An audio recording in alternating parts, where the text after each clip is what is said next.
going to start a chain of videos looking into the Book of Jonah. And what I love about the Book of Jonah is that it tells two great stories of how our God is a God of second chances.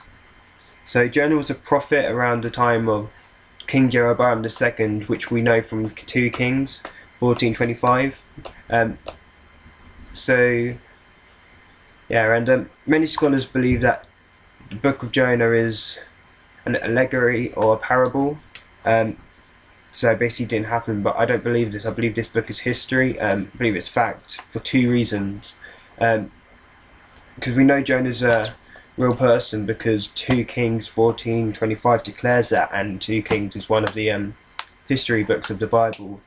And also because Jesus believed that Jonah was fact. So therefore I do also. So I'm just going to start off this by reading into Jonah chapter 1. So yeah. Jonah runs from the Lord. The Lord gave this message to Jonah, son of Amittai. Get up and go to the great city of Nineveh. Announce my judgment against it, because I have seen how wicked its people are.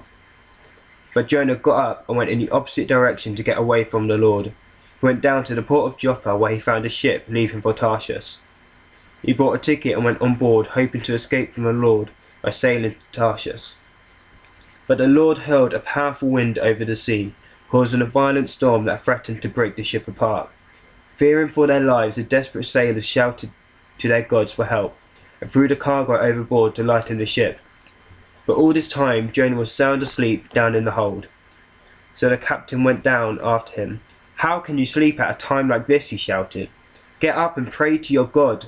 Maybe he will pay attention to us and spare our lives." Then the crew cast lots to see which of them had offended the gods and caused the terrible storm. When they did this, the lots identified Jonah as the culprit. "Why has this awful storm come down on us?" they demanded. "Who are you? What is your line of work? What country are you from? What is your nationality?" Jonah answered, "I am a Hebrew, and I worship the Lord, the God of heaven, who made the sea and the land." The sailors were terrified when they heard this, for he had already told them he was running away from the Lord. "Oh, why did you do it?" they groaned. And since the storm was getting worse all the time, they asked him, "What should we do to you to stop this storm?" "Throw me into the sea," Jonah said, "and it will become calm again. I know that this terrible storm is all my fault."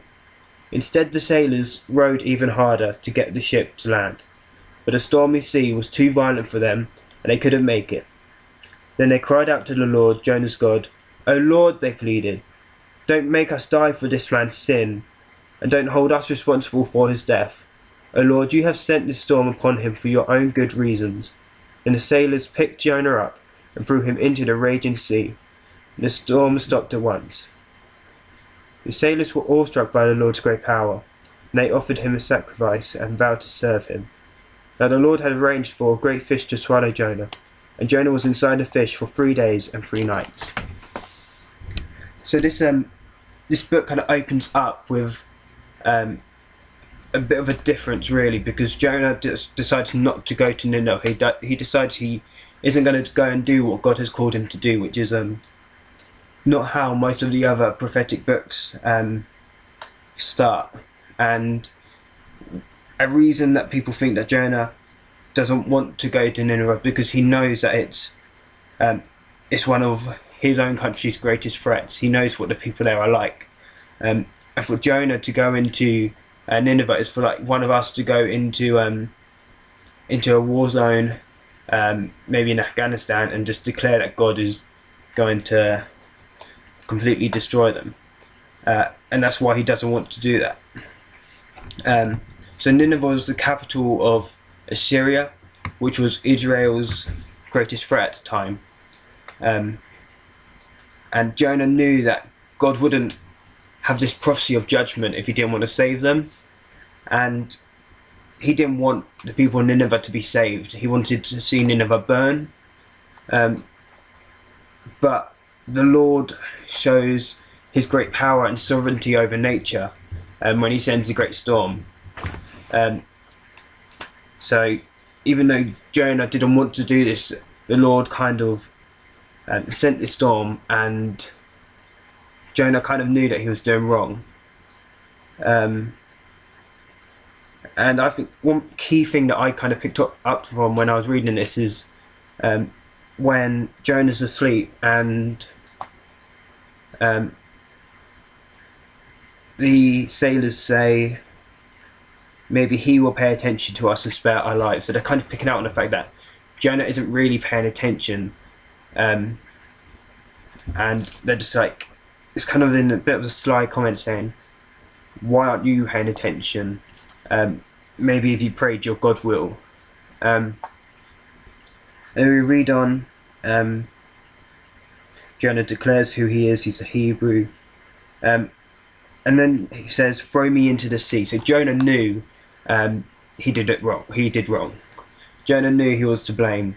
And he said, throw me into the sea. But there's a bit of a contrast between Jonah and the sailors, because they wanted God to pardon Jonah from this. They didn't want to allow Jonah to be thrown into the sea, so they kind of carry on rowing until they can get to land, but they can't get to land because the storm gets too powerful for them. Which is in contrast, because Jonah wants Nineveh to burn. He doesn't want to see its people saved. He doesn't have compassion for Nineveh, but these sailors kind of have compassion for Jonah, and they don't even know him, and they don't know what he's like. But they don't want to throw him into the sea because they have a compassion towards him which he doesn't have towards Nineveh. And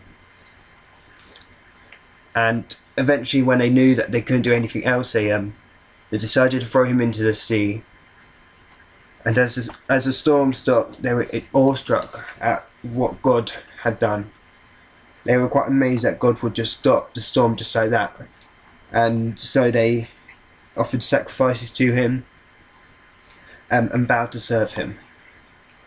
And then towards the end of the book we have another bit of God's sovereignty over nature, when he calls a whale or great fish to swallow Jonah up, and he stayed there for 3 days and 3 nights.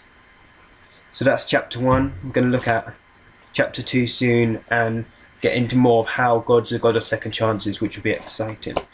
So yeah, God bless.